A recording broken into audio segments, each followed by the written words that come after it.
Hello friends, welcome to back my channel.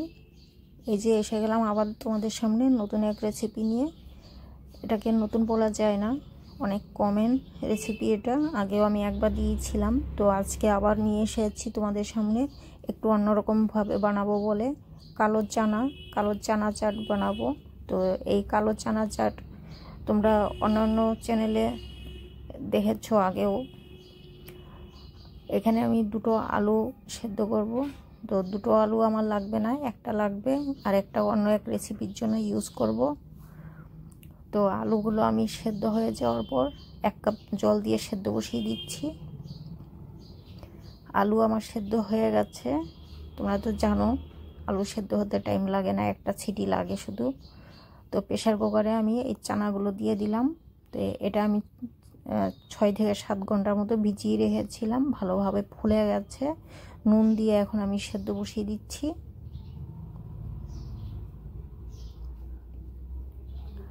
তো ভিডিওটা skip না করে পুরো ভিডিওটা না দেখলে বুঝতে পারবে না। চানাগুলো আমার সেদ্ধ হয়ে গেছে, আমি একবার দেখিয়ে দিচ্ছি। তো আমি 1 কাপ জল দিয়েছিলাম এই চানায়, ঠিক মাপ মতো হয়েছে। আর চানা যখন আমরা তড়কা লাগাবো তখন জল লাগে না, সামান্য একটু জল হলেই হয়ে যায়। তো দেখতেই পেলে চানাটা কত ভালো সেদ্ধ হয়েছে।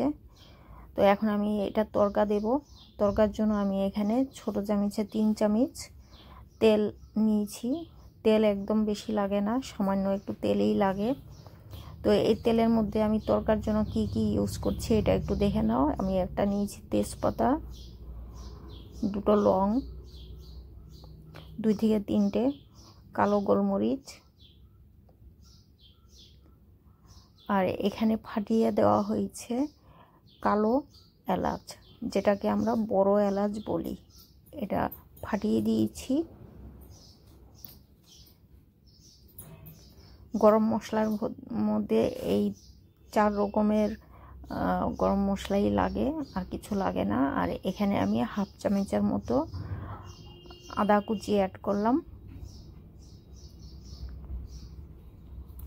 তো এটা একটু ভালো মতো করে তেলের মধ্যে ভাজা ভাজা করে, আর এখানে সামান্য একটু হিং দিলে এটা স্বাদ বেড়ে যায় দ্বিগুণ। তো এটা তোমরা একটু মনে করে দেওয়ার চেষ্টা করবে। সাধারণত আমরা হিংটা ইউজ করতে ভুলে যাই, তো এটা একটু মাথায় রাখতে হবে। আর এখানে আমি নুন অ্যাড করলাম সামান্য। নুন বারবার এতে ইউজ হয়ে যাচ্ছে, ওই জন্য এটা একটু মনে করে অল্প করে নুন ইউজ করতে হবে। যখন চাট বানাবো তখনও আবার একটু নুন দিতে হবে, যার জন্য নুনটা কম ইউজ করতে হয়। এখানে আমি হাফ চামচেরও কম হলুদ অ্যাড করেছি, আর হাফ চামচ ধনে পাউডার।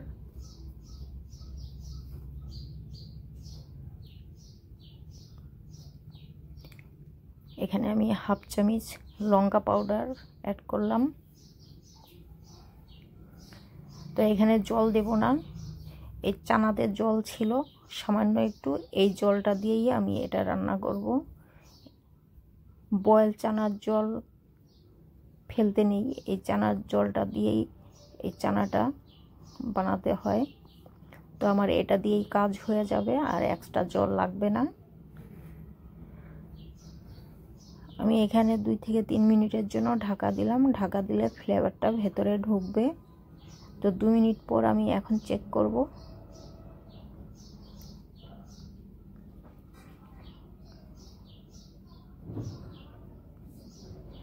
তো চানা আমার হয়ে গেছে, আরও 2-1টা জিনিস দিয়ে আমি নেড়ে চেড়ে নামিয়ে দেব। এখানে আমি 1 চামচ আমচুর পাউডার অ্যাড করেছি। এটা ভালো মতো করে নেড়ে চেড়ে মিশিয়ে দিতে হবে। এটা তলাতে যতটুকু জল আছে এটা দিয়েই ভালো মতো করে মিশাতে হবে।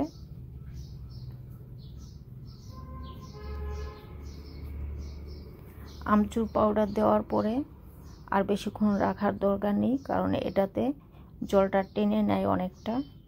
তো এখানে আমি একটু কচুরি মেথি ক্রাশ করে ইউজ করছি। এটা অনেক ভালো একটা ফ্লেভার দেয়, এটা দিতে ভুলবে না। যদি থাকে বাড়িতে তো ইউজ করবে।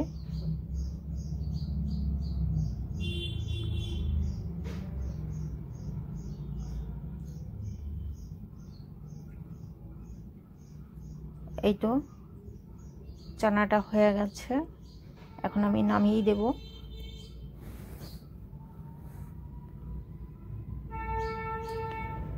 সামান্য একটু তলাতে জল রাখতে হবে, কারণ জল একদমই এটা ড্রাই হয়ে যাবে, ড্রাই হয়ে গেলে খেতে ভালো লাগবে না, তো একটু সামান্য জল রাখতে হয়।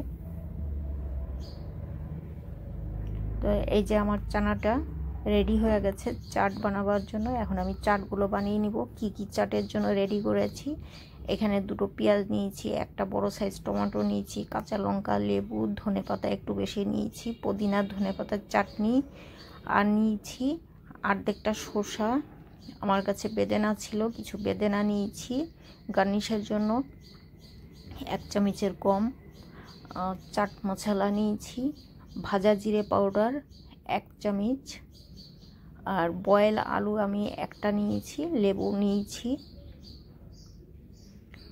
বিট নুন তো দেবেই এটাতে। তো এখন আমি চাট বানিয়ে নেব। শসা আমি ছিলিনি, শসাটা খুবই কচি ছিল আর দেখতেও ভালো ছিল, আর শসা না ছিলে ইউজ করলে এই চানা চাটের ভালো লাগে, কারণ গ্রিন পার্টটা যদি দেখা যায় তো খুব সুন্দর লাগে দেখতে। তো প্রথমেই আমি পেঁয়াজ দিয়ে দিলাম বয়েল আলু,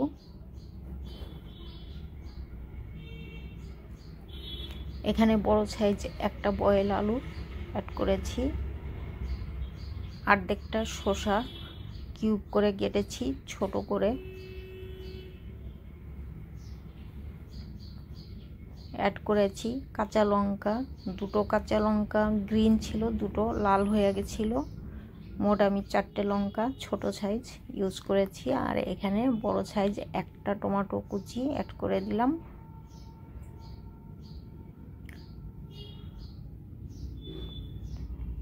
আর বেশি করে 1 কাপ ধনেপাতা পরে আমি বাকিটা অ্যাড করব। এখন আমি অর্ধেকটা নিলাম, ভাজা জিরে পাউডার 1 চামচ, বিট নুন 1/2 চামচ, চাট মশলা 1/2 চামচ,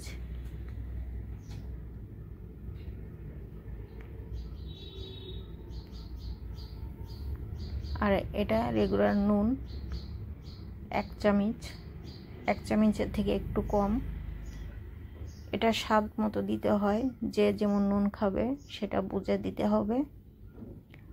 আর এখানে আমি পুদিনা আর ধনেপাতার চাটনি 1 চামচ নিলাম, আর লেবু গোটা একটা লেবু আমি নিয়েছি এখানে।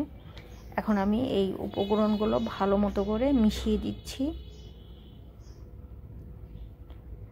ধনেপাতা পুদিনা পাতা চাটনি এটা অপশনাল, আমার কাছে ছিল আমি অ্যাড করে দিয়েছি, তো এটা স্বাদ বেড়ে যাবে অনেকটা বেশি।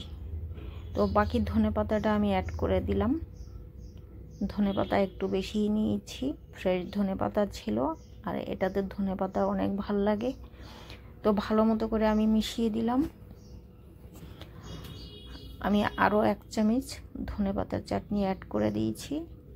এখন এটাকে ভালো মতো করে মিশাতে হবে, যেন সব উপকরণগুলো মশলা একসঙ্গে মিশে যায় ভালোভাবে, এমনভাবে তোমাদের মিশাতে হবে।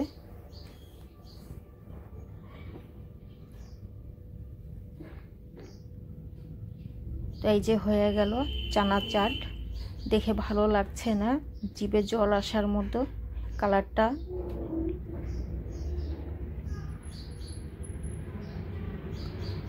তো এটা বানাতে, চানা চাট বানাতে তো টাইম লাগে না, এটা একটু ভিজতে টাইম লাগে।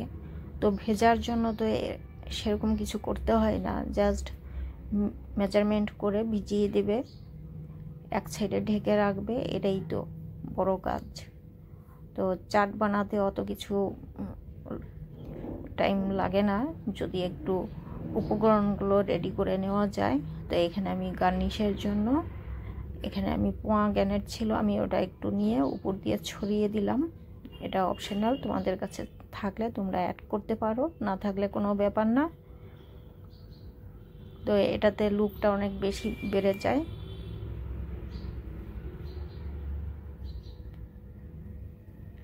আর এখানে আমি 2 টুকরো লেবু উপরে কেটে দিয়ে দিলাম।